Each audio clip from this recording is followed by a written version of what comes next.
અમદાવાદ શહેરમાં કાયદો અને વ્યવસ્થાની સ્થિતિ જળવાઈ રહે તે માટે પોલીસે હવે કડક પગલાં ભરી રહી છે। ત્યારે શહેરમાં હાલ અલગ અલગ જગ્યાએ કોમ્બિંગની કામગીરી હાથ ધરવામાં આવી હતી। અમદાવાદના જુહાપુરા વિસ્તારમાં sector 1 additional police commissioner Neeraj Badgujar સહિત 3 ડીસીપી, 4 એસીપી, 10થી વધુ પીઆઈ સહિત 400 પોલીસ કર્મચારીઓએ સરપ્રાઇઝ કોમ્બિંગ અને ચેકિંગ હાથ ધર્યું છે। ત્યારે આ ચેકિંગ કેટલાક ગુનેગારો ફફડી પણ ઉઠ્યા છે। આ દરમિયાન પોલીસે જુહાપુરામાં ડ્રાઈવ પણ કરી હતી। આ દરમિયાન પોલીસ લખેલી એક્ટિવામાંથી દારૂની બોટલ સાથે એક શખ્સની અટકાયત કરવામાં આવી છે।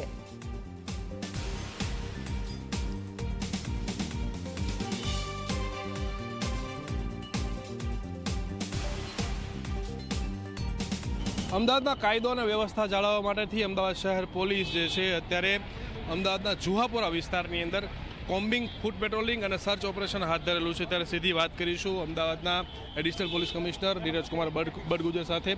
સાહેબ, શું કોમ્બિંગ, કઈ જગ્યાએ કોમ્બિંગ અને કેવા પ્રકારની કામગીરી હાથ ધરવામાં આવેલી છે? આજ રોજ જુહાપુરા, ફતેહવાડી, વેજલપુર વિસ્તારમાં મેગા કોમ્બિંગ અને ચેકિંગ ડ્રાઈવનું આયોજન કરવામાં આવેલ છે। એમાં 3 ડીસીપી અને 5 એસીપી અને પોલીસ અધિકારી કર્મચારી મળીને 400થી વધારે મહિલા અને પુરુષ સ્ટાફ અત્યારે હાજર છે।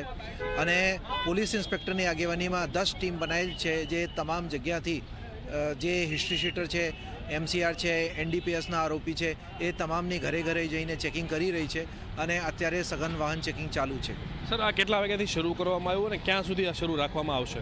જી, આજે ચેકિંગ છે સાંજે 6:30-7 વાગ્યાથી ચાલુ થઈ છે અને રાતની 11-12 વાગ્યા સુધી ચાલશે। અને એમાં જે તમામ જે 40થી વધારે બુટલેગરો છે, હિસ્ટ્રી શીટર છે, એ તમામ અત્યારે ચેક થઈ ગયા છે અને તમામને ઘરે ઘરે જઈને પોલીસ દ્વારા સઘન ચેકિંગ કરવામાં હાથ ધરી છે। સર, કોઈ ખાસ ઇનપુટ ખરો કોઈ આતંકી સંગઠન સાથે જોડાયેલા હોય? કારણ કે તાજેતરમાં આજે જે અમદાવાદના જિલ્લાના સાણંદના ચેખલા ગામેથી એક આતંકી સંગઠન સાથે જોડાયેલા શંકાસ્પદ વ્યક્તિની ધરપકડ કરવામાં આવેલી છે, અટકાયત કરવામાં આવી છે એનઆઈએ દ્વારા। તો એને લઈને કોઈ ખાસ ઇનપુટ ખરો? આપણે અત્યારે એવા કોઈ ખાસ ઇનપુટ નથી, પણ આ જે વિસ્તાર છે એમાંથી ઘણી વખતે જે બુટલેગરો છે અને અસામાજિક તત્વો છે એની રજૂઆત આવે છે। જે રજૂઆતના પગલે એક મેગા કોમ્બિંગનું આયોજન કરવામાં આવેલ છે, જેમાં કોઈ હથિયાર કે ચપ્પા એવી કોઈ શંકાસ્પદ વસ્તુ જે છે અને કોઈ દારૂ કે ડ્રગ્સ એવી વસ્તુ છે, એના માટે ખાસ ચેકિંગ હાથ ધરવામાં આવેલ છે। સર, આ વિસ્તારોમાં સીસીટીવી ફૂટેજ પણ કેમેરા પણ લગાડેલા છે, તો ખાસ કરીને ટેકનોલોજીનો ઉપયોગ શું કરવામાં આવી રહ્યો છે કોમ્બિંગમાં?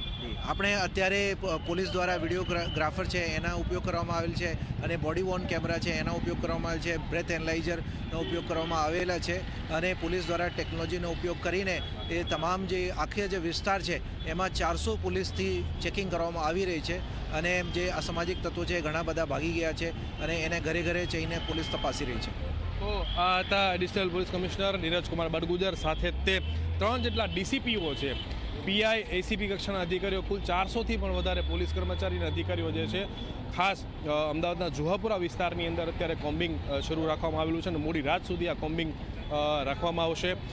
અસામાજિક તત્વો, બુટલેગરો, રેઢિયા ગુનેગારો છે સહિતના ઘર અને તમામ આરોપીઓને તપાસવામાં આવી રહ્યા છે। કેમેરામેન તુષાર સાથે ઉદયરંજન, ઝી મીડિયા, અમદાવાદ।